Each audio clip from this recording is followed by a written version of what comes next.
Hi po, una po sa lahat, ituturo ko po sa inyo kung paano po gamitin ang ChatGPT AI.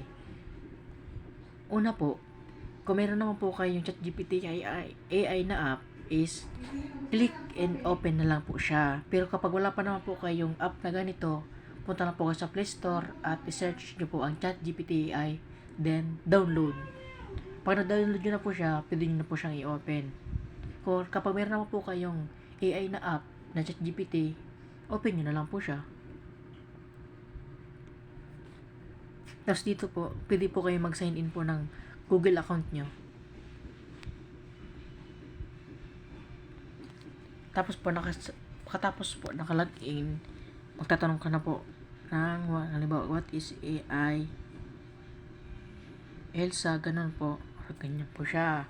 Tapos kung saan po siya magre-response, gaya din po siya ng, para isa rin po siyang isang CC, gano'n.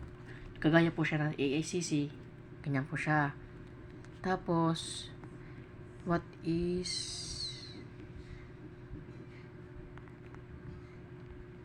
ChatGPT AI? Ganyan lang po siya. Di ba po, madali lang po siya mag-response. Tapos, what is the function of AI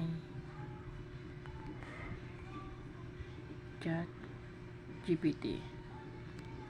Ano lang po siya, kabilis, di ba po? Madali lang po siya gamitin. Kahit ano po itanong nyo sa kanya, pwede po. Pwede rin po sa school or research, mga ganun po. Yan. Kung may mga katanungan po kayo, search nyo lang po dito sa AI na to. Tapos, chat lang po kayo, tapos tanong, ganun, send. Kung saan na po siya magre-response.